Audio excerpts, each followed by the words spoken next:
that we have started gravitational fields, and let's take a quick recap of what we have studied till now. We are done with the Newton's law of gravitation, which states that the gravitational force of attraction between 2-point masses is directly proportional to product of both the masses and inversely proportional to square of the distance between them. Then we are done with the discussion on how the gravitational force provides the necessary centripetal force for satellite to stay in a circular orbit around a planet or a star. An equation for orbital speed. Then we also are done with our discussion on geostationary satellite. Then the relationship of the orbital period, or simply the time period of satellite, then its relationship with the radius of the circular path in which the satellite is orbiting. T square is proportional to r cube, and I think हमने geostationary satellite के radius भी निकाल लिया था, जितना मुझे याद पड़ता हमने past papers भी start कर दिए, ऐसा ही है? Like we are done with this question, हमने पिछली क्लास में ये वाला question भी कर लिया था, ऐसा ही है? मेरे ख्याल से हमने उसके बाद का क्वेश्चन आपको होमवर्क में दिया होगा, मैंने क्या हाँ ये वाला नहीं है, इसके बाद का होमवर्क दिया होगा। लाइक मेरे ख्याल से आप ड्राइव पे देखेंगे तो वो सारे क्वेश्चंस अपलोड हुए हैं, पहले अनसॉल्व्ड और फिर सॉल्व। आ जाओ चलो। सो टू बिगिन विद, पहला सवाल तो इसका बहुत सिंपल है। Explain how a satellite may be in a circular orbit about a planet. तो question explain how a satellite may be in a circular orbit about a planet. So again, for a satellite, it's the gravitational force that provides the centripetal force. अगर वो circular orbit में, तो it needs a resultant force that must act toward the center of the circular path. That we call as the centripetal force. And in case of a satellite, it's the gravitational force between the satellite and the planet that provides the necessary centripetal force on the satellite around the, ठीक है? तो ये पहला part था, I don't think इतना tricky part था। आगे बढ़ते हैं। अच्छा, ये अच्छा क्वेश्चन है, लाइक थोड़ी सी अच्छी मैथ्स है जो आपकी यहाँ पे लग जाएगी। सिंप्लीफिकेशन का ही टेस्ट है technically. So the Earth and the Moon may be considered to be uniform spheres that are isolated in space. The Earth has radius r and mean density rho. The Moon is of mass small m is in a circular orbit about the Earth and radius n r. अब देखिए दो चीजें, एक है अर्थ का radius which is capital R, ये बीच में आपके पास अर्थ, ठीक है, इसका रेडियस है कैपिटल आर। फिर एक चीज है वो radius of the circular path जिसमें मून ऑर्बिट कर रहा है अराउंड द सन, उसका रेडियस है small n times r। So n must be a number, ठीक है। वैसे मुझे ये पता है, ये वैल्यू तो पता है तकरीबन 60 टाइम्स n की वैल्यू मुझे पता है कि तकरीबन अर्थ के रेडियस के 60 टाइम्स ज्यादा है वो distance which is from the center of the earth to the center of the moon, जितना मुझे प्रैक्टिकल वैल्यू याद आती है। इससे काफी क्वेश्चंस पीछे भी पूछेगा। एनीवे वो आपको पता होना जरूरी नहीं है, पर यहाँ पे n तो दो रेडियसेस दिए हैं, ओके। एक radius of the circular path है which is also the distance between the earth and the moon, और एक सिंपली अर्थ का रेडियस है which is capital R, okay। The moon makes one complete orbit in time capital T. Show that the mean density rho of the Earth is given by the expression. तो density की equation आप proof कर दें 4 pi n cube over g t square, okay? तो पहले काम करते simple करते हैं, भाई डेंसिटी प्रूफ करना है ना, ठीक है। अज्यूम कर लेते हैं, क्वेश्चन में गिवन तो नहीं, लेकिन लेट्स अज्यूम कर लेते हैं कि बीच में जो मास है उसका जो अर्थ है उसका मास कैपिटल है, और जो ऑर्बिट कर रहा है satellite which is the moon here, उसका मास स्मॉल है, ओके। अब डेंसिटी होती है सिंपली मास ओवर वॉल्यूम। अर्थ की डेंसिटी चाहिए तो अर्थ का मास डिवाइडेड बाय अर्थ का वॉल्यूम। अब हमें बड़ा प्रिसाइज होकर डिस्कस करना पड़ेगा, ठीक है। और अर्थ का वॉल्यूम का मतलब 4/3 पाई आर क्यूब में लिख सकता हूं वॉल्यूम की जगह, तो रेडियस अर्थ का लूंगा because volume of the earth is required, so 4/3 pi R cube. ये एक शक्ल है जो अभी थोड़ी सी बन गई है, ठीक है ना। तो density is mass over volume, so mass over 4/3 pi R cube. But मुझे तो डेंसिटी प्रूफ करना है 3 pi n cube over gt square. अभी तो खैर दूर दूर तक वो शक्ल नजर नहीं आ रही है। हम गरीब लोगों को एक ही बात पता है, for a satellite it's the gravitational force that provides the centripetal force. तो मैं वापस आ जाऊंगा, the gravitational force is providing the centripetal force. So let's, if the mass of Earth is capital M and the mass of satellite or the moon is a small m, So the gravitational force is gmm over r square. अब देखो यहाँ पे मैंने nr क्यों लिखा है? Because gm1 m2 और r square में r का मतलब क्या होता है? Distance between the two masses ना.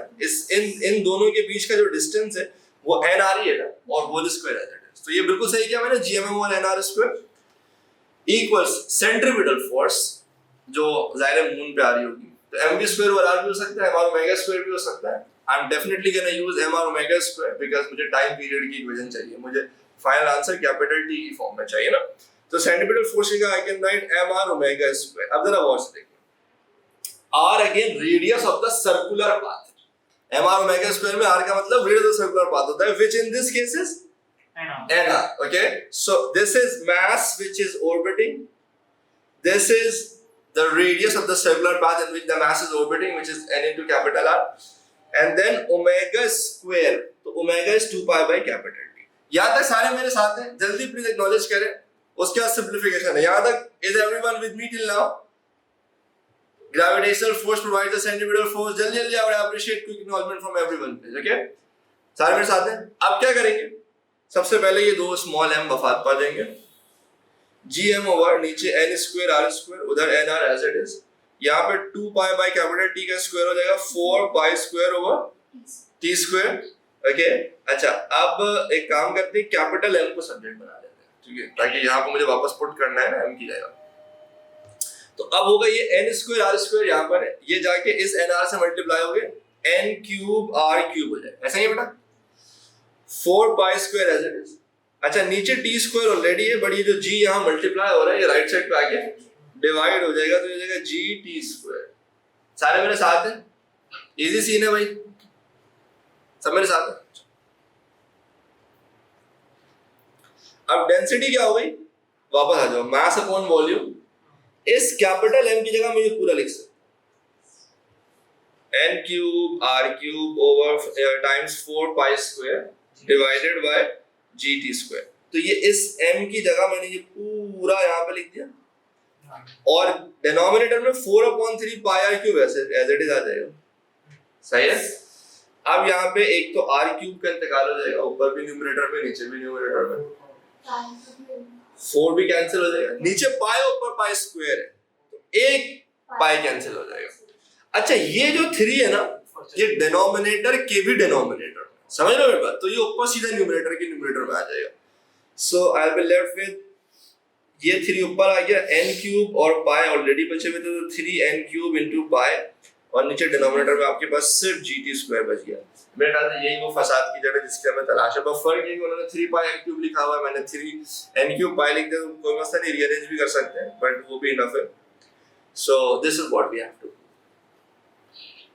Is everyone listening to us online able to understand what I'm trying to explain? By please get acknowledgement from everyone. जल्दी जल्दी जवाब दें सारे. यहाँ पे कैंपस में बैठे सबको समझ में आ गया प्यारे बच्चों?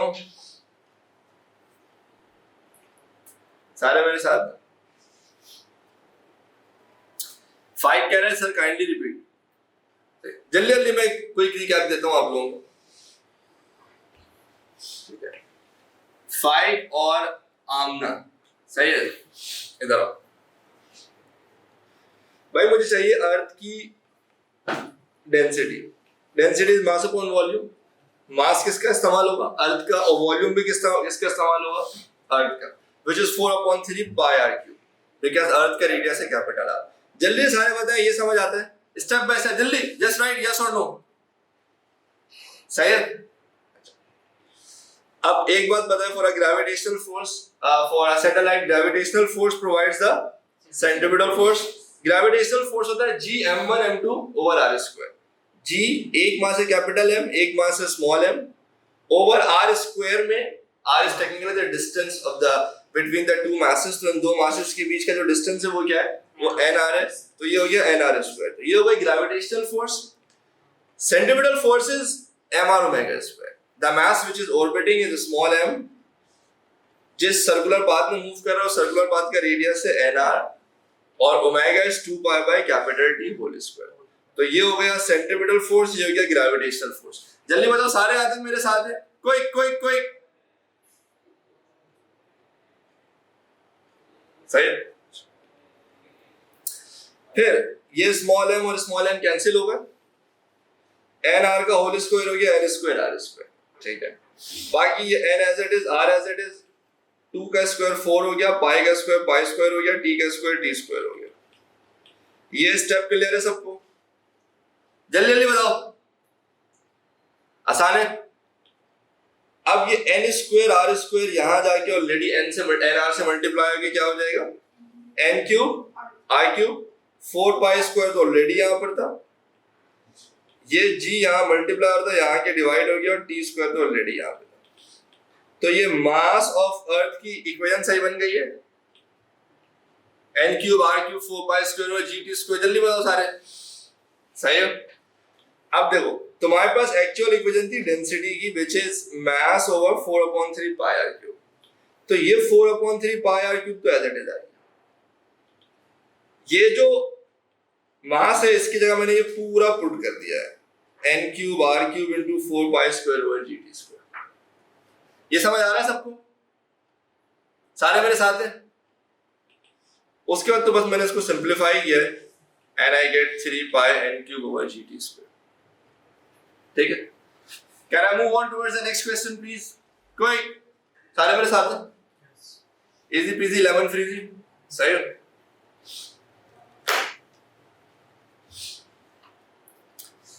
अच्छा भाई, अब वही वाली बात है, अभी आपने पीछे जो एक्सप्रेशन बनाया है इन पार्ट बी वो ये रहा, जो आपने प्रूव भी किया है, rho is equals to 3 pi n cube over gt square। कहते हैं अर्थ का रेडियस है 6.38 एक्सपोनेंट 3 किलोमीटर्स, और अर्थ और सन के बीच, अर्थ और मून के बीच का जो डिस्टेंस है वो 3.8 एक्सपोनेंट 5 किलोमीटर्स है। यानी टेक्निकली ये जो nr है, which is the distance between the earth and the moon, ये आपको दिया हुआ कितना, 3.84 एक्सपोनेंट 5 किलोमीटर्स। तो nr इज 3.84 एक्सपोनेंट 5 किलोमीटर्स है ना, तो हम क्या करेंगे, इसको फर्दर 10 की पावर 3 से मल्टीप्लाई करके मीटर्स में कन्वर्ट कर देंगे, ठीक है। अब ये कैपिटल आर यहाँ मल्टीप्लाई हो रहा है, वहां का डिवाइड हो जाएगा, और आर की वैल्यू वैसे मुझे पता है, this is the radius of the अर्थ, जो भी क्वेश्चन में गिवन है, यहाँ से मुझे n मिल जाए, क्योंकि और कुछ भी नहीं करना है, लाइक इस फॉर्मूले में पुट करना है बस सारी वैल्यू ना, तो n डायरेक्टली नहीं गिवन है, but I don't think it's a rocket science कि अगर आपको nr दिया हुआ है और आपको r भी दिया हुआ है, तो मेरे ख्याल से n निकालना कोई प्रॉब्लम नहीं है। अब आप आओगे इस इक्वेशन की तरफ, व्हिच इज डेंसिटी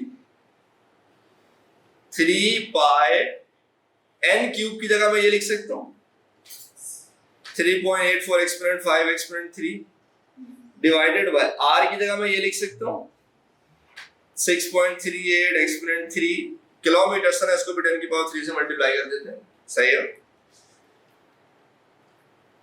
क्योंकि n के ऊपर क्यूब था तो मैंने यहाँ पे भी क्यूब लगा दिया, divided by g is 6.67 exponent -11, orbital period of moon is 27.3 days. इसको मुझे सेकंड्स में कन्वर्ट करना पड़ेगा, if I want the answer in SI unit, definitely करना पड़ेगा।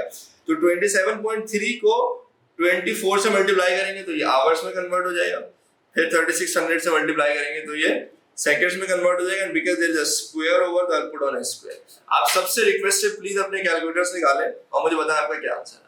कैलकुलेटर यूज करने की आदत डालो। और आप में से कितने लोग हैं जिन्होंने ये क्वेश्चन घर पे ट्राई किया था? किया था?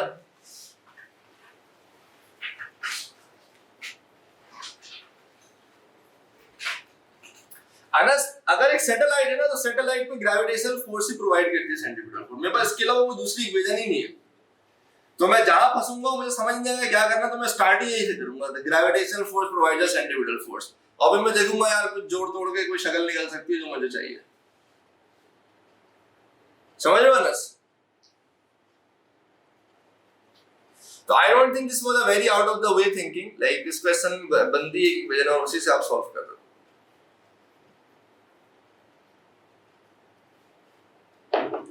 सारे प्लीज इसका आंसर बताएं, कैलकुलेटर यूज करें सब।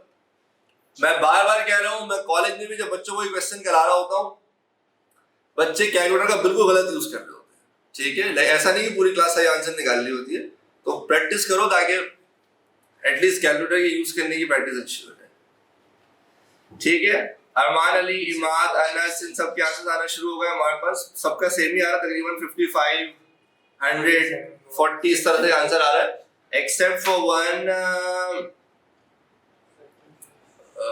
डिलीट कर दिया, सबका यही आ रहा है, ठीक है। तो यहाँ से आप डेंसिटी निकाल लो 5537, जिसको मैं राउंड ऑफ करके 5.5 एक्सपोनेंट 3 या सिंपली 5500 लिख सकता हूँ, ठीक है भाई। सारे बच्चे मेरे साथ हैं, are you all with me? Chilling scene है गाइस, आगे बढ़े।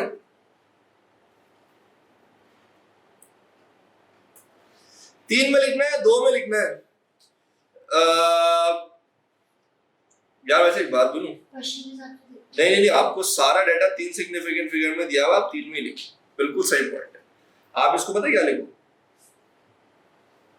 इसको आप लिखो 5540 कर दो, ठीक है। क्योंकि रूल पता है ना, आपके पास रॉ डाटा जितने सिग्निफिकेंट फिगर्स में होता है, आपका फाइनल आंसर भी उतने में कम से कम होना चाहिए, उससे एक ज्यादा हो सकता है, कम नहीं हो सकता। तो I don't think examiner would be accepting 5500 because आपके पास रॉ डाटा 3 सिग्निफिकेंट फिगर्स में, तो आपको भी आंसर मिनिमम 3 में देना होगा, ठीक है। गुड पॉइंट, इमाद समझ आया बेटा? तो आप घर से याद करके नहीं जाओगे, आप देखोगे जो रॉ डाटा ऊपर दिया हुआ है ना, वो कितने सिग्निफिकेंट फिगर्स में दिया हुआ है, और आप अपना फाइनल आंसर उतने सिग्निफिकेंट फिगर्स में लिखेंगे। वरना ज्यादा आ रहा है, 5581 क्यों आ रहा है तुम्हारा? वैल्यू जो पुट करो, नहीं सबका ही आ रहा है, मैंने खुद क्या हाँ, तुमने पीछे का ही राउंड ऑफ कर लिया होगा शायद, इसीलिए देखो मैंने यहाँ पे n की वैल्यू निकाली नहीं थी। मैंने कहा मुझे पता है एक दफा निकालूंगा, राउंड ऑफ करूंगा, फिर दोबारा यूज करूंगा, फाइनल आंसर ये। तो कोशिश करो सारी एक साथ ही पुट करके निकालो। Oh beautiful concept. अच्छा देखो बच्चों, this is a good question, ठीक है। अच्छा कुछ लोग क्लास में बाइनरी स्टार का टॉपिक अलग से पढ़ाते हैं जब वो ग्रेविटेशन का चैप्टर पढ़ा रहे होते हैं। इसमें कोई बुराई नहीं है, बट मेरा एक थोड़ा सा डिसएग्रीमेंट है इसमें। मेरे ख्याल से क्लास में वो चीजें पढ़ानी चाहिए जो कोर्स का पार्ट है, नहीं जस्ट बिकॉज कि कोई एक एग्जाम्पल आपके कॉन्सेप्ट को अप्लाई करते हुए एक पास पेपर में पूछ ली गई है, तो उस एग्जाम्पल को आप क्लास में नहीं पढ़ा सकते एज अ टॉपिक। आप समझ रहे हो मेरी बात? ऐसा तो फिर हर साल एक नई एग्जाम्पल पढ़ा देंगे, तो उसको एज अ टॉपिक पढ़ा दोगे तो वो तो एक प्रॉब्लम ये होगी कि फिर अप्लाई करने की एबिलिटी खत्म हो जाएगी। अगर सारे पास पेपर की डिस्कशन क्लास में कर लेंगे, तो पास पेपर करते हुए जो हमारी एक नेचुरल टेंडेंसी है ना to deal with past paper, देखिए ये थोड़ा सा डिफरेंट कॉन्सेप्ट है। पास पेपर्स में ये पूछा गया है, लाइक तकरीबन मुझे याद पड़ता है 2-3 दफा इससे रिलेटेड क्वेश्चन पूछे गए, बट इट्स गुड कि you solve this question with your core understanding of the fact कि भाई what are gravitational forces, what is Newton's law of motion, what is circular motion, उसके बेसिस पे आप पूरा solve कर लो। कहता है binary star that consist of two stars A and B that orbit one another. Different ही देखो, हमें आदत क्या है, हमें अब तक आदत ये कि भाई एक बहुत मैसिव मास होता है और उसके अराउंड एक छोटा सा मास होता है जो कि सर्कुलर ऑर्बिट में घूम रहा हो। यही पढ़ा हुआ है ना हमने अब तक, सही है। और हम कहते हैं the gravitational force provides the centripetal force, और बीच वाले को इतना फर्क नहीं पड़ता, बट जो सर्कुलर ऑर्बिट में उस पर रिजल्टेंट फोर्स एक्ट करती है towards the centre, which is the centripetal force which is provided by the gravitational force. यहाँ पे गेम डिफरेंट है, यहाँ पे 2 स्टार्स हैं और दोनों कंसिडरेबल साइज के। लाइक यूजुअली सैटेलाइट्स में क्या होता है, जैसे मैंने आपको पीछे भी एग्जांपल दी ना, अर्थ के मुकाबले में सन बिल्कुल टिड्डा है, वो सन के मुकाबले में अर्थ बिल्कुल टिड्डा है। या हम अर्थ के अराउंड जो सैटेलाइट भेजते हैं, अगर उसको आप अर्थ के मास से कंपेयर करोगे ना होने के बराबर। बट यहाँ पे दोनों stars, okay, star A and star B, और यहाँ पे ऐसा नहीं कि एक रुका हुआ दूसरा उसके अराउंड घूम रहा है, दोनों घूमे चक्कर खाए और दोनों का सेंटर सेम है। The stars are in an orbit, in a circular orbit with centers of both at point A। देखो ये आपके at point P, आप देखो ये स्टार A का ये ऑर्बिटल पाथ है और ये उसका सेंटर है। समझ रहे हो आप मेरी बात? ये आपके पास स्टार B, इसका भी सेंटर यही है। समझ रहे हो आप मेरी बात? और इन दो यानी सेंटर से लेके एक का जो डिस्टेंस है वो डी है। अब देखो होता पता है क्या, होता ये है कि ये इन दोनों का सर्कुलर ऑर्बिट है,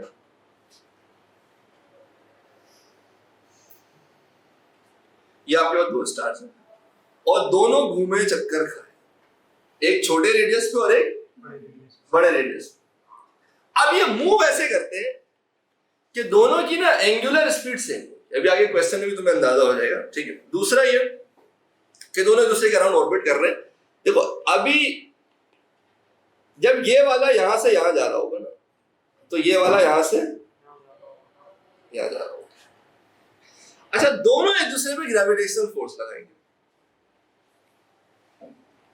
जो बी ए पर ग्रेविटेशनल फोर्स लग रही है वो भी इसके सेंटर की तरफ है, और जो बी पे ग्रेविटेशनल फोर्स लग रही है वो उसके सेंटर की तरफ है।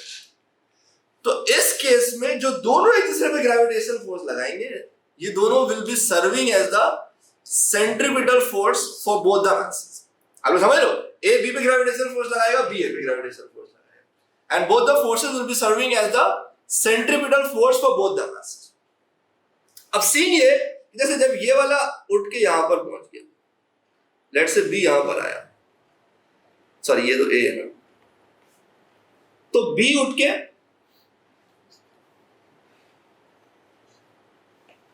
यहां पर आ जाए, और जितनी देर में लेट से ए 90 डिग्री मूव करेगा उतनी देर में बी भी 90 डिग्री मूव करेगा, ताकि उन दोनों के बीच का डिस्टेंस क्या रहे, सेम रहे, वो मेंटेन रहे। अब देखो पहले इनके बीच का डिस्टेंस था ये, अब इनके बीच का डिस्टेंस क्या होगा ये, आप समझ रहे हो मेरी बात। तो दोनों सर्कुलर ऑर्बिट पे मूव कर रहे हैं। अच्छा एक और चीज दिखाता हूं,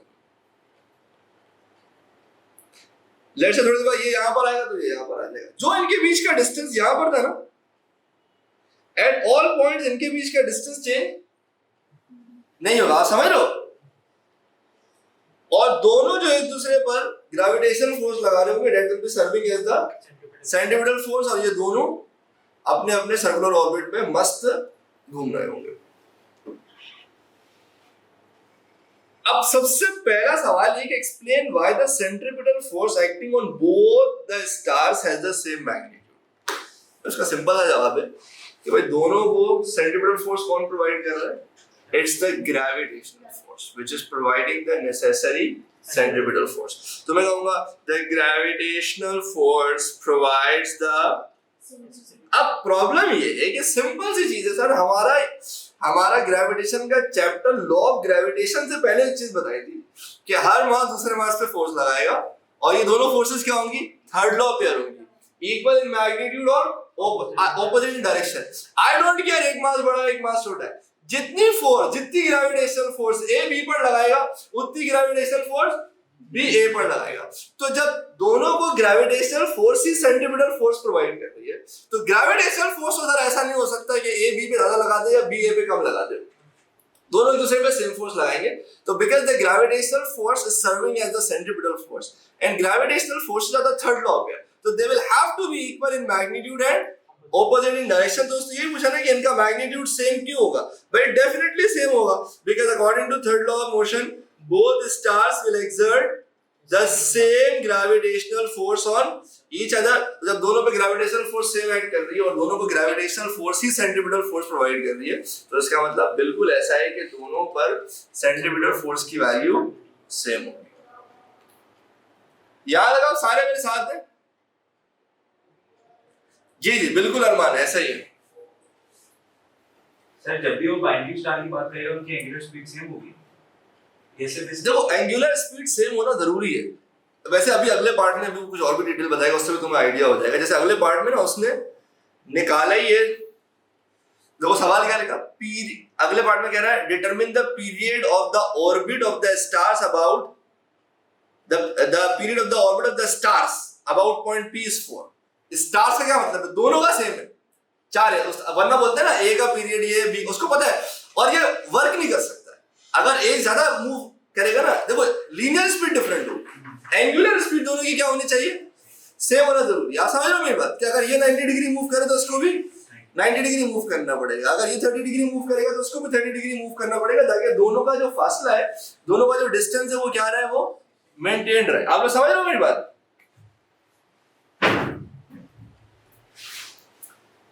हाँ दोनों की सेंट्रीपिटल फोर्स की वैल्यू सेम है, सही है, बाइनरी स्टार्स कोलाइड कर सकते हैं।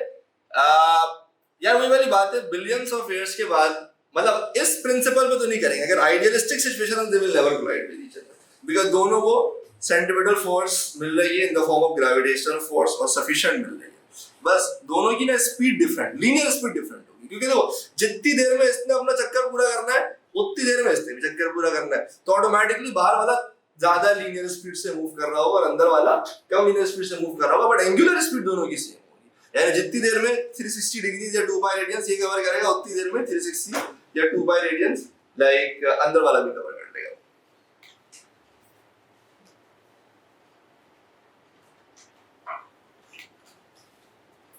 एक मिनट,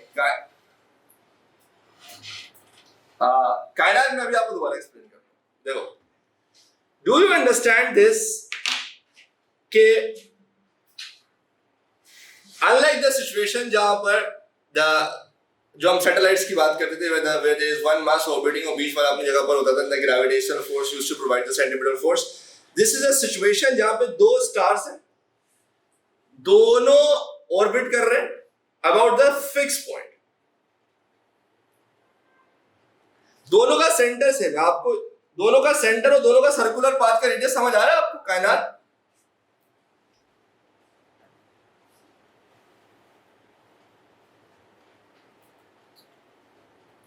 ठीक है, अच्छा अब मैं आपसे ये कह रहा हूं कि लेट्स से ये आपका ए और ये स्टार बी है, तो दोनों एक दूसरे पर क्या लगाएंगे?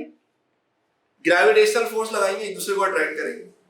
अब this is gravitational force on A, this is gravitational force on B. आप दोनों ग्रेविटेशनल फोर्स को देख लो, ये कहां एक्ट कर रही है? ए पर भी एक फोर्स लगी जो टुवर्ड्स द सेंटर एक्ट कर रही है, तो ये फोर्स जो है ना will be providing the centripetal force to keep this in the circular path. कायनात में समझ में आई? ए पर जो फोर्स लग रही है किस तरह वो उसके सेंटर की तरफ एक्ट कर रही है, and it is providing the necessary centripetal force to keep in the circular path. ए का पहले बताओ, समझ आया? अब आओ बी के ऊपर। बी की भी जो ग्रेविटेशनल फोर्स है जो बी पर एक्ट कर रही है, वो भी तो इसके सेंटर की तरफ ही एक्ट कर रही है ना। ये वो फोर्स है ग्रेविटेशनल फोर्स जो बी पर एक्ट कर रही है, ये भी तो अगर आप गौर से देखो तो इसके सेंटर की तरफ ही एक्ट कर रही है ना। तो कायनात दोनों पे जो ग्रेविटेशनल फोर्स एक्ट कर रही है ना, वो उनके अपने सर्कुलर पाथ के सेंटर की तरफ एक्ट कर रही है, and this two forces are serving as the centripetal force.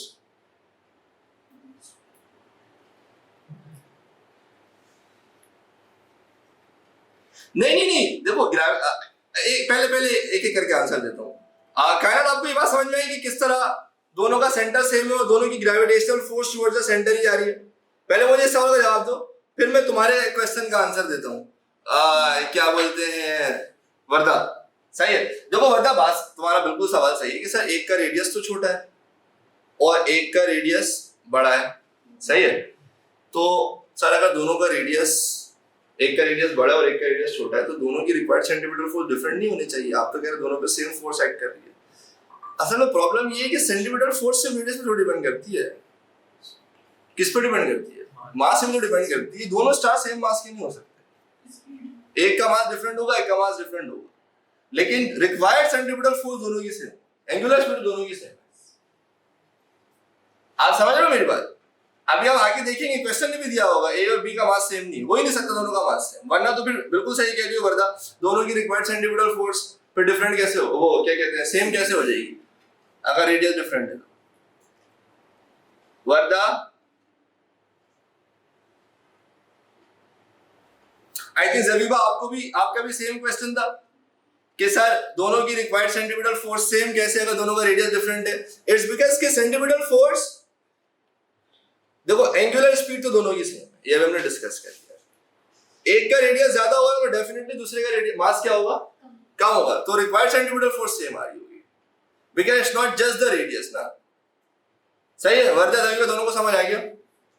तो आई थिंक अभी यहां तक सारे मेरे साथी जब हमने डिस्कस किया यहाँ पे कि the gravitational force provides the centimetre force according to third law of motion, both will exert the same gravitational force on each other. सारे मेरे साथ हैं boys and girls, scene on है?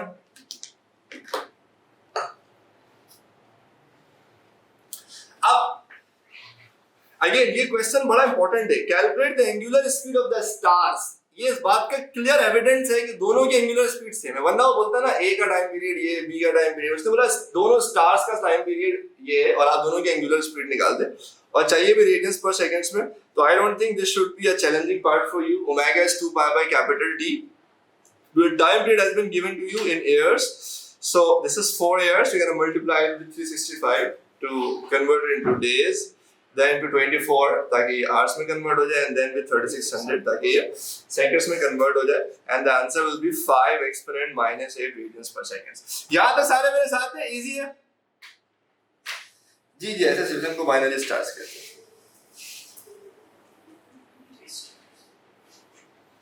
बोलो ना, इजी पीजी लेमन फ्रीजी, सारे मेरे साथ हैं। बॉडी तो अब शुरू होगी, सही है। देख लो, ए और बी का मास सेम नहीं है, बल्कि ए और बी के मास का जो रेशो है वो कितना है? 3.0 है। अब कहता है डिटरमिन द डिस्टेंस डी। आप क्या निकाल दो? डिस्टेंस। डिस्टेंस डी क्या है? अगर आप गौर से देखें तो मैं आप क्या दोबारा से ये ऑर्बिट बना देता हूं। डिस्टेंस डी एक्चुअली स्टार ए का radius of the circular path है। समझ रहे हो आप लोग मेरी बात? अच्छा, अब एक चीज है जो मैं बच्चों से, या बिल्कुल सेम दुआ, तभी तो पीछे लिखा हुआ था both the like time period of the stars is 4 years। अच्छा, एक चीज है जो मैं बच्चों से अक्सर कहता हूं कि यार देखो, पेपर 4 या इवन पेपर 2, पेपर 4 तो पर्टिकुलरली भाई इन पेपर्स को कहते हैं स्ट्रक्चर्ड क्वेश्चंस। तो अंदाजा नहीं होता है कि कभी कभी तुम पास पेपर सॉल्व कर रहे होते हो और तुम्हें रियलाइजेशन नहीं कि एग्जामिनर ने जो क्वेश्चन बताया ना, किस तरह जो तुम अभी पार्ट सॉल्व कर रहे हो वो अगले पार्ट में तुम्हें हेल्प करने वाला है। सही है? जैसे आमतौर पर हमारी आदत क्या है भाई, इस तरह की सिचुएशन में उसने बोला डी निकालो। अब मैं क्या करूंगा? सबके दिमाग में एक ही चीज आती है, gravitational force provides the centripetal force. Equation बनाएंगे। अगर आप में से किसी ने घर पे ट्राई किया होगा ना, तो आप करके देख लेना, gravitational force provides the centripetal force. Equation तो बन जाएगी, आंसर नहीं निकलेगा, बिकॉज कुछ अननोन वेरिएबल्स होंगे जो आप फंस जाओगे। सही है? दिस इज वेयर कि भाई आप देखो पार्ट ए में उसने जो आपसे कहा है ना, explain why the centripetal force acting on both the stars is same. This is not just a part of the question, this is actually a hint for the next part that you gonna solve. एक तरफ उसने आपसे explanation ले ली कि आप confirm हो गए कि अच्छा भाई दोनों की रिक्वायर्ड सेंट्रीपिटल फोर्स सेम है। अब आप इसी चीज को यूज करोगे अगले पार्ट को सॉल्व करने के लिए। क्या मतलब जरा देखना भाई, जितनी सेंट्रीपिटल फोर्स ए को रिक्वायर्ड है उतनी सेंट्रीपिटल फोर्स बी को भी रिक्वायर्ड है। चलो भाई, ये दोनों का सर्कुलर ऑर्बिट है। अब रूल ये है, अच्छा रेडियस भी समझ लो, ए का रेडियस है डी, ए और बी के बीच का डिस्टेंस है 2.8। अगर आपको ये डिस्टेंस 2.8 दिया हुआ है और ये डिस्टेंस है d, तो ये distance which is the radius of b, ये क्या हो जाएगा? ये हो जाएगा 2.8 एक्सपोनेंट 8 माइनस d। समझ रहे हो आप लोग मेरी बात? नहीं समझ आ रही है? सारे मेरे साथ हो?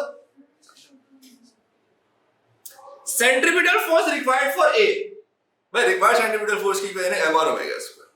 अब अगर मैं a की बात कर रहा हूं तो मास भी a का इस्तेमाल होगा, रेडियस भी a का इस्तेमाल होगा और एंगुलर स्पीड भी a की इस्तेमाल होगी। यहाँ पे खैर हमें पता है a और b दोनों की एंगुलर स्पीड सेम है, तो बहुत ही टेंशन की बात नहीं। बट डेफिनेटली a और b का मास डिफरेंट है। ma is mass of a, mb is mass of b। तो अगर मैं a की बात कर रहा हूं तो a का मास, a का रेडियस और a की एंगुलर स्पीड, ये हो गया mr omega square. This is an equation for required centripetal force of a। सारे मेरे साथ हैं? अब आ जाओ centimetre force required for B. अब क्या होगा? बी का मास mb, बी का रेडियस 2.8 एक्सपोनेंट 8 माइनस d और बी की एंगुलर स्पीड वो दोनों की सेम है। तो मुझे ओमेगा ए ओमेगा बी करने की जरूरत नहीं, बस दोनों को मैं ओमेगा स्क्वायर लिख दूंगा। समझ आ रही है बात? क्या आप सबको ये बात समझ आती है कि this is an equation for required centripetal force of A and this is an equation for required centripetal force of B. No. चीलिंग सी ना। और अभी हमें पीछे बताया गया था ये जो A की रिक्वायर्ड सेंटीमीटर फोर्स है वही B की रिक्वायर्ड सेंटीमीटर फोर्स है, इसका मतलब मैं इन दोनों को एक दूसरे के बराबर ले सकता हूँ। तो MA d omega square which is the required centimeter force of A should be equal to MB 2.8 exponent 8 minus d into omega square which is the required centimeter force of B. ये समझ आ रहा है? आ रहा है? तो अब सबसे पहले तो ओमेगा स्क्वायर का इंतकाल हो जाएगा। MB मैनास बिल्किस यहाँ मल्टीप्लाई हो रहे हैं, वहां जाकर क्या हो जाएंगे? Sorry MB is mass of B, ये हो जाएंगे डिवाइड। ना मुझे मास ऑफ A पता है ना मुझे मास ऑफ B पता है, लेकिन इतने तो तुम भी शरारती होगे, मुझे क्या पता है? मुझे MA अपॉन MB तो पता है ना, समझ लो। बाकी 2.8 एक्सपोनेंट माइनस डी है, ठीक है। इस MA अपॉन MB की जगह मैं क्या लिख दूंगा? 3, क्या लिख दूंगा? 3 D as it is, okay. 2.8 exponent 8 as it is, ये जो D राइट साइड पे नेगेटिव है, जरा कि क्या हो जाएगा? पॉजिटिव हो जाएगा। नो, ऐसा ही है। राइट साइड पे क्या हो जाएगा? 2.8 exponent 8 3D plus 1D is, ओह क्या मैथ्स है, 4D। ठीक है भाई। AG PG लेमन फ्रीजी 4 वहां जाकर डिवाइड कर दीजिएगा, इंशाल्लाह फाका होगा। D की वैल्यू आ जाएगी 7 एक्सपोनेंट 7। नो। अरे हाँ सॉरी यार, वो टेस्ट का क्वेश्चन भी डिस्कस कर लो। तुम लोग टेस्ट अभी हुआ है ना, परसों हुआ है। चलो एक काम, टेस्ट वाले क्वेश्चंस भी इंशाल्लाह किसी दिन पहले जरा इसके पास कंप्लीट कर ले। अभी तो पता है ना ग्रेविटेशन खत्म नहीं हुआ, अभी ग्रेविटेशन का सिर्फ एक पार्ट हुआ है कि gravitational force provides the centimetre force. सिर्फ इस इंफॉर्मेशन को लेके उन्होंने 5 मिनट में कोई 26 सवाल दिए हुए होंगे अलग-अलग तरीकों से। तो we need to make sure कि हम जितने पॉसिबल टाइप्स ऑफ क्वेश्चंस हैं उनको डिस्कस कर लें। यो यार बैरी सेंटर क्या होता है? सॉरी मुझे नहीं पता। बाइनरी स्टार क्या होता है? बाइनरी स्टार बाइनरी जुड़वा सितारे, लाइक ऐसे स्टार्स जो कि सेम सेंटर के अबाउट ऑर्बिट कर रहे हैं। ये जो हम पढ़ रहे हैं ना, like these two stars are an example of a binary star. लो इधर देखो स्क्रीन में, ये दो स्टार्स हैं जो सेम सेंटर के अबाउट मूव कर रहे हैं, they are the binary stars. ठीक है, आगे बढ़े। नहीं समझ आ रहा है? मैं please get involvement from everyone listening to us online. तो इसका एक और पार्ट है, आखिरी पार्ट। अब कहता है देखो क्वेश्चन में ना उसने अच्छा खासा आपको हिंट दिया हुआ होता है। Use your answer in part number A का पार्ट नंबर 2 एंड बी का पार्ट नंबर 1। यानी दो चीजें भी आपने निकाली हुई है ना। एक आपने ए के पार्ट 2 में एंगुलर स्पीड निकाला था व्हिच वाज 5.0 एक्सपोनेंट -8 रेडियंस पर सेकंड, और आपने पार्ट बी के पार्ट नंबर 1 में अभी आपने A का रेडियस निकाल लिया which is defined as D here which is 7 exponent 7 kilometers। सारे मेरे साथ। अब ये दो इंफॉर्मेशन इस्तेमाल होगी, उसको यूज करके आप MB निकाल लो, यानी स्टार B का मास निकालो। ठीक है, अब हमारे पास एक ही चीज रहेगी। अगर किसी ने कोई एक चीज निकाली, हाँ तो अब बेसिस तो गलत निकली। हाँ देखो इस चीज को समझ लो, एरर कैरिड फॉरवर्ड वाली कोई चीज नहीं होती है एरर। सही है, एग्जामिनर की पूरी कोशिश होती है कि वो जो क्वेश्चन दे उसमें इतना सफिशिएंट इंफॉर्मेशन दे कि आप अगले पार्ट में ना फंसो। अक्सर आपने देखा होगा अगर ऐसा होता है ना कि कोई एक पार्ट है, अगर वो गलत हो गया तो आगे सारे पार्ट गलत हो जाएंगे। तो तुम्हें अंदाजा नहीं होता, तुम कभी इस तरह से एनालाइज नहीं करते हो पास्ट पेपर्स को। तो एकदम से ना कभी-कभी क्वेश्चन में ये नहीं बोलते कैलकुलेट द टाइम पीरियड, बोल देंगे show that the time period is equal to this. वो ऐसे नहीं होता है, उसको पता है कि अगर टाइम पीरियड गलत निकला ना इससे तो आगे का कोई भी पार्ट ये सॉल्व नहीं कर सकेगा। तो एग्जामिनर को जब रियलाइजेशन होती है ना कि यार ये इतना क्रिटिकल पार्ट है कि अगर ये किसी से भी गलत हुआ ना तो आगे के सारे पार्ट गलत हो जाएंगे, तो वो ऑटोमेटिकली उस क्वेश्चन को शो दैट में कन्वर्ट कर देता है। उसका मैसेज ये होता है कि भाई अगर तुझसे नहीं भी शो हो सका ना भाई, आगे ये वैल्यूज संभाल लोगी, तू यूज कर लेना आगे। आप समझ रहे हो मेरी बात? तो लाइक ऐसा नहीं कि उसको बैठे बैठे दिल में आएगा यार मैं शो करने के लिए दे देता हूँ, वो उसको पता होता है कि ये ना बड़ा क्रिटिकली इंपॉर्टेंट पार्ट है। बट अदरवाइज अब जैसे हाँ, अब यहाँ पर ना लाइक तुम्हें डी प्रूव नहीं करना है, ठीक है, बट हाँ अगर आप डी गलत निकालोगे एग्जामिनर को पूरा राइट है कि वो ईसीएफ दे भी सकता है, नहीं भी दे सकता। देखो ओ लेवल से पता नहीं होता, वो ए लेवल्स में the line belongs to the umpire. अगर उसको ये फील हुआ कि यार सारी वर्किंग बिल्कुल सही है और सिर्फ डी की वैल्यू गलत है, तो वो हो सकता है 3 में से 1 दे दे, 2 दे दे, पर उसका राइट है वो 0 भी दे सकता है, ठीक है। लाइक ये आप ध्यान में रखिएगा। भाई यूजुअली एग्जामिनर्स कुछ ना कुछ दे ही देते हैं, अगर उनको प्रॉपर पूरी वर्किंग नजर आ रही होती है ना तो वो कुछ ना कुछ दे ही देते हैं यार चलो गरीब का बच्चा। अच्छा भाई, अब हमारे पास कुछ नहीं बचा, हम गरीबों के पास इस पूरे चैप्टर में एक ही चीज, वो क्या है? Is the gravitational force that provides the centripetal force. So for the motion, अच्छा अब आप या तो एक ही मोशन को अज्यूम कर लो, या देखो ग्रेविटेशनल फोर्स तो दोनों की सेम है, वो तो निकलेगी जी mm ओवर r स्क्वायर से, ठीक है, where m1 m2 over r square, तो एक का वहां से m है और एक का नाम वहां से m b, और इनके बीच का जो फासला है वो 2.8 किलोमीटर से, यहाँ पे उसको मीटर में जरूर कन्वर्ट कर देना, क्योंकि लेफ्ट हैंड साइड पे अलग चीज निकाल लो, राइट हैंड साइड पे अलग चीज निकाल लो, तो ऐसा यूनिट में ले आना सबको, सही है। ये हो गया gravitational force between two masses.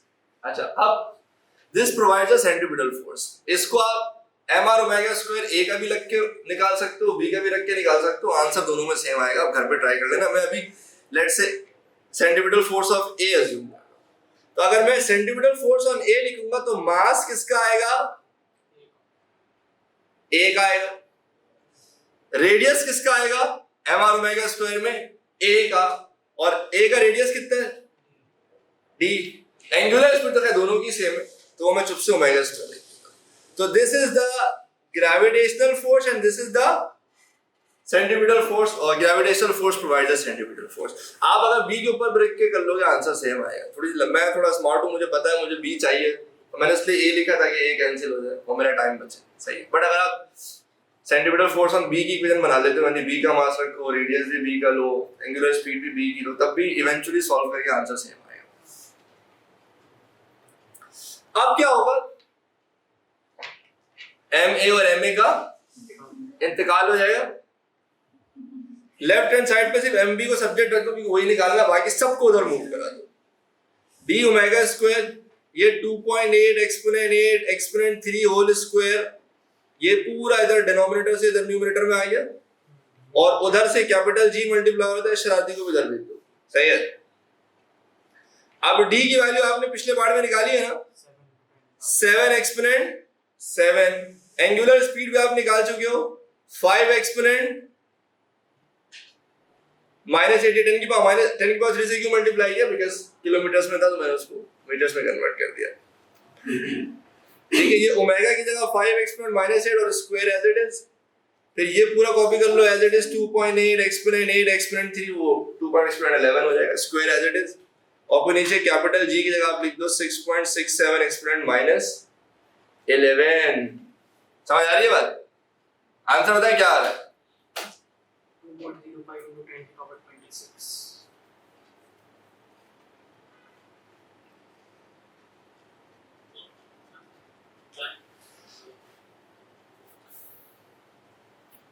हाँ भाई, क्या आ रहा है?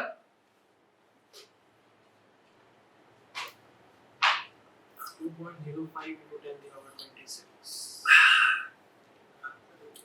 2.0 एक्सपोनेंट 26, 6 आ रहा है। चेक करो।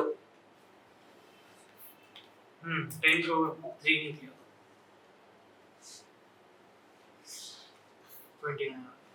देखो देखो क्या नाम है, जबीबा, ग्रेविटेशनल फोर्स में r का मतलब रेडियस नहीं होता है, gm1 ओवर m1 m2 और r स्क्वायर में r का मतलब distance between the two masses होता है, तो इनके बीच का डिस्टेंस तो यही है ना, 2.8। gm gravitational forces gm1 m2 और r स्क्वायर में r का मतलब रेडियस थोड़ी होता है, r का मतलब is simply distance between two masses, तो वो तो 2.8 है ना, सही है। ठीक है, समझ आ गया। बोलो नो, समझ आ रहा है?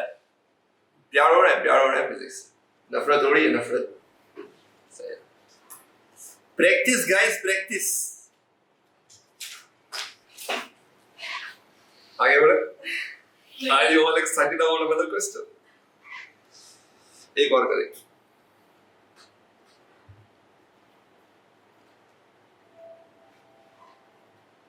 चलो एक छोटा सा क्वेश्चन करते हैं, आसान वाला पार्ट, ठीक है भाई? इजी पीजी लेमन फ्रीजी वाला क्वेश्चन कर लेते हैं। इस सही है यार, एक और कर ले यार प्लीज, है 7 मिनट आराम से हो जाएगा। State Newton's law of gravitation, ठीक है? तो I think I need not to explain this, 10 बार हम डिस्कस कर चुके हैं। The gravitational force between 2 point masses is directly proportional to the product of their masses and inversely proportional to the Square of the distance. square of the separation between them या between the masses, ठीक है? Chill scene है। अच्छा, ये भी कोई problem मेरे ख्याल से आपको नहीं होनी चाहिए। Some of the planets in solar system have several moons. मैंने कहा था ना, हमारा तो एक ही चांद है, अर्थ का तो एक ही चांद है, पर बहुत सारे प्लैनेट्स ऐसे हैं जिनके बहुत सारे चांद हैं, ठीक है? लाइक और उसकी भी वजह ज़्यादातर वो एस्टेरॉइड बेल्ट के सामने है ना, जो बड़े बड़े प्लैनेट्स, तो उनकी ग्रेविटेशनल फील्ड कभी कभार ऐसा होती है कि एस्टेरॉइड बेल्ट से किसी मास को खींच लेती है और वो उनके घूमना शुरू हो जाता है, तो उनका चांद बन जाता है। तो कंपटीशन चल रहा है कि today Uranus is the new king of moon, क्योंकि इसके बाद फिर मून होगा, कम भी हो ज़्यादा भी हो सकता है, लेकिन आप यकीन जानो हमें इससे कोई फर्क नहीं पड़ता जिसके जितने चांद हैं। Anyways, should at the radius x, अभी मैंने रेडियस को x बोला तो हम भी x लेंगे, of a moon orbit related to time period t of the expression, मेरे ख्याल से हम 3 दफा क्लास में कर चुके हैं। y से रोते हुए स्टार्ट करेंगे, the gravitational force provides the centripetal force, okay? Gravitational force is gmm over r square, जगह क्या लिखेंगे आप? x स्क्वायर लिखेंगे, because we are assuming the radius to be x. Centripetal forces mr omega square mv square over r, हम क्या use करेंगे? mr omega square, because again मुझे time period की फॉर्म में इक्वेशन चाहिए। मैं जल्दी कर रहा हूं बिकॉज़ हमने पिछले पार्ट में भी ये सॉल्व किया हुआ है। तो mr की जगह mx omega square, small m cancel, फिर gm बराबर है x स्क्वायर, यहां जाके इस x से मल्टीप्लाई होगा, फिर ये x क्यूब हो जाएगा। अरे भैया x क्यूब हो जाएगा,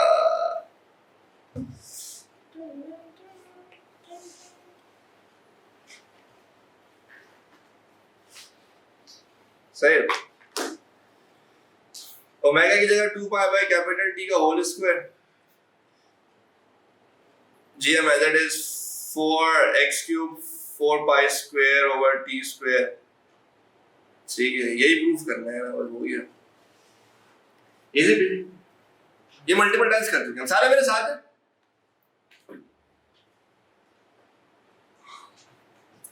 क्या पार्ट ए दी एक्सप्लेन कर Punjab Newton law of gravitation, are you serious?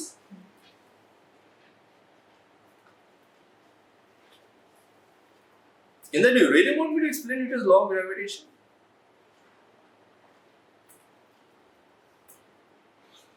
Ji sir,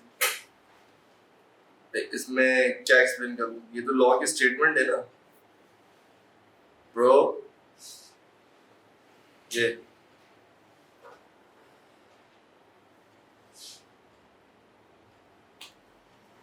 आपने पहली क्लास अटेंड की थी इस चैप्टर की? लेक्चर 1 एक काम करना, देख लेना, उसमें पूरा लॉ ऑफ ग्रेविटेशन एक्सप्लेन हुआ हुआ है।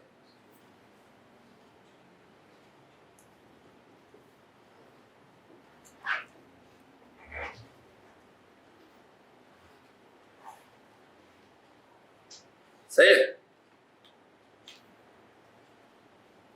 ठीक है, कोई बात नहीं। अच्छा भाई, अब एग्जामिनर भी थक गया, कितना सवाल बना है, घूम फिर के वही सवाल बार बार पढ़ने थे। दोस्तों बोला तू ना ग्राफ बना रहे, इतना फारिग चल रहा है कि उसने एक्स क्यूब और टाइम के स्क्वायर का ग्राफ बना। अब छिछोर पर इसने ये किया कि ग्राफ तो बना के ग्राफ में यूनिट ना थोड़ी बेशर्मों वाली रखी है। y एक्सिस पे किलोमीटर क्यूब में x का ग्राफ बनाया हुआ है, x एक्सिस पे डे स्क्वायर का ग्राफ बनाया हुआ है, ठीक है। तो थोड़ा सा फिजिक्स से ज्यादा मैथ्स का टेस्ट हो जाएगा इस क्वेश्चन में आपका। आपके पास इक्वेशन है भाई, अभी आपने पीछे प्रूफ किया है, ठीक है ना, gm is equals to 4 pi square x cube over t square, और आपसे कह रहा है यार इस जो पार्ट 1 एक्सप्रेशन आपने बनाया है which is this expression part 1 में, उसको यूज करके आप नेपच्यून का मास निकाल दो। और ये जो डाटा दिया हुआ है ये नेपच्यून का ही डाटा दिया हुआ है ना, कि नेपच्यून के डिफरेंट रेडियसेस पर टाइम पीरियड की वैल्यू क्या होती है, उसका एक पूरा ग्राफ आपको दिया हुआ है। नजर आ रहा है सबको? सही। तो एक काम करते हैं, अगर हम गौर से देखें y एक्सिस पे x क्यूब और x एक्सिस पे t square, so this is something which is on y axis, this is something which is on x axis. तो y upon x हम क्या कर सकते हैं इस ग्राफ का, क्या कर सकते हैं, तो ग्राफ का पर्पस ही यही होता है कि भाई आप ग्रेडियंट निकाल लो इस ग्राफ से, ठीक है। अब इसमें आसानी ये है कि आपका ग्राफ जो है ना ओरिजिन से ही गुजर रहा है, ठीक है। तो बहुत सिंपल से है, मैं कोई एक पॉइंट भी पकड़ लेंगे तो उसका रेशियो टेक्निकली वही आ जाएगा, दूसरा पॉइंट तो 0,0 है। तो आपने मास निकालना है, ठीक है ना। पहले आपको पता होना चाहिए x cube upon t square. आपके पास जो ग्राफ है ना, from this graph y axis पे x क्यूब है और x एक्सिस पे t स्क्वायर है, इसका जो ग्रेडियंट है वो technically x cube over t square बता देगा। तो इसका ग्रेडियंट निकाल लेते हैं, कोई भी दो पॉइंट रीड कर लेते हैं, ठीक है ना। वैसे एक पॉइंट भी काफी था, लेकिन मैंने फिर भी एक पॉइंट मैंने 4.5 रीड कर लिया, बस पता है ना ग्रेडियंट के लिए दो पॉइंट्स एक दूसरे से दूर होने चाहिए, सही है। तो एक मैंने 4.5 रीड कर लिया जिस पे x की वैल्यू यानी t स्क्वायर की वैल्यू 0.35 है, y एक्सिस पे एक पॉइंट मैंने 1.3 रीड कर लिया जिस पे x एक्सिस की वैल्यू 0.1 है। कोशिश करना वो पॉइंट जो आसानी से रीड हो सके वो दो पिक कर लेना। तो y2 माइनस y1, अब y एक्सिस पे ना ये इंपॉर्टेंट है, 10 की पावर 14 भी आएगा और साथ में लाइक किलोमीटर होता है 10 की पावर 3, लेकिन क्योंकि क्यूब है ना तो उसके ऊपर क्या आ जाएगा, क्यूब। किलोमीटर क्यूब को मीटर क्यूब में कन्वर्ट करना होगा, तो किलो इज 10 की पावर 3, और क्योंकि मीटर क्यूब है तो फर्दर उसकी पावर 3 लगाना पड़ेगा। तो ये हो गया डेल्टा y। अब आ जाओ डेल्टा x पे, 0.35 माइनस 0.1, y2 माइनस y1, और ये आपके पास दिया हुआ है डेज में, ठीक है ना। तो 24 into 36 है, 24 से मल्टीप्लाई करोगे आवर्स में कन्वर्ट हो जाएगा, 3600 से मल्टीप्लाई करोगे तो सेकंड्स में कन्वर्ट हो जाएगा, और फिर उसके ऊपर स्क्वायर भी लगाना पड़ेगा क्योंकि टाइम पीरियड का स्क्वायर। आप समझ लो, लाइक इसमें फिजिक्स से ज्यादा मैथ्स ही टेस्ट हो रही है, सही है। ग्राफ को डील करना टेस्ट हो रहा है। यहां से आपका ग्रेडियंट आ गया 1.228 एक्सपोनेंट 12। अब आप पीछे आ जाओ वापस, m बराबर हो गया 4 पाई स्क्वायर, इस पूरे की जगह हम ग्रेडियंट लिख सकते हैं, और g यहां मल्टीप्लाई हो रहा है, यहां पर आकर डिवाइड हो जाएगा। 4 पाई स्क्वायर ग्रेडियंट आपने निकाल लिया as 1.228 exponent 12, capital G 6.67 exponent minus 11। सब मैं कर दूं, आंसर तो बताओ इसका।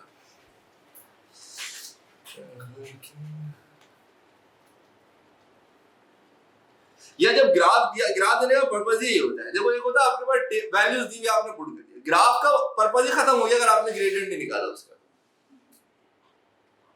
7.26 into 10 की पावर 23। चुल्लू भर पानी में तुम लोग स्विमिंग करो। सर एक सवाल है, मेरा टेलीग्राफ ओरिजिन से पास होगा, अगर आप उसको एक्सटेंड करें। ये हो रहा है, और देखो लगा के देखो, चेक करो ग्राफ नजर सामने बनाओ, चेक करो ग्राफ, देखो मैंने इसको एक्सटेंड किया है ना, ये डायरेक्ट रिलेशन है ना, t स्क्वायर और r क्यूब।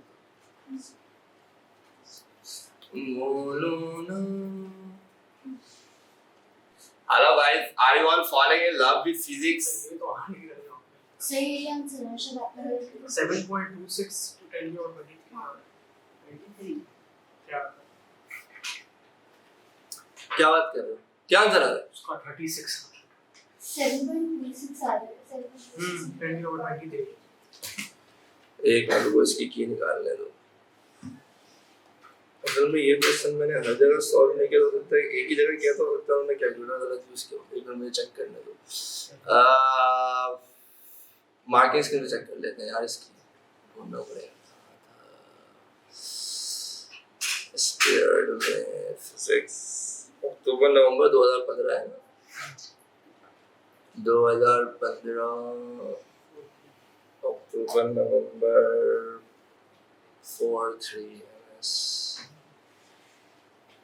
4-3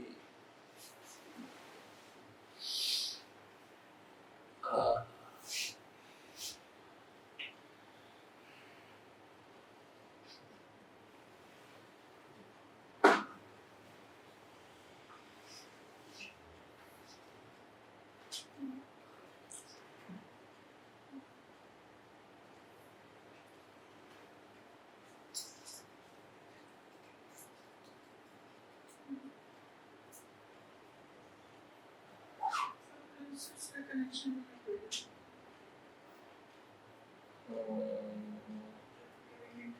आंसर तो यार 1.0 एक्सपोनेंट 26 तुम लोग को ये आंसर नहीं आ रहा कैलकुलेटर आप लोग यूज करें क्या आंसर आ रहा है 7.26 into 10 to the power 22.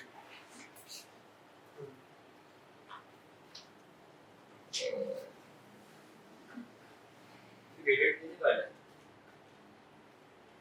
3 into gradient check करो पहले ग्रेडियंट क्या आ रहा है मेरा फर्क आ रहा है ग्रेडियंट चेक करो क्या आ रहा है 1.7 ग्रेडियंट क्या आ रहा है 1. सारे प्लीज चेक करें यार ग्रेडियंट क्या आ रहा है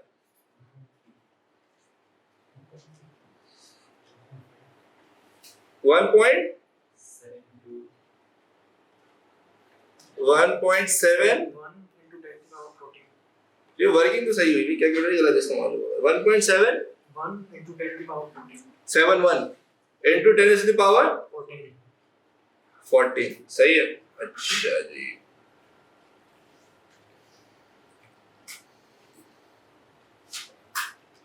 तो फिर मैं यहाँ पे चेंज करता हूँ अब मैं समझ गया हूँ 3 into 3 को ना बच्चों ने 6 कर दिया वो तभी उनका आंसर हो रहा है फाइनल आंसर भी होशियारों ने मुझे वही बताया जो मार्किंग स्कीम अच्छा 1.71 into 10 की पावर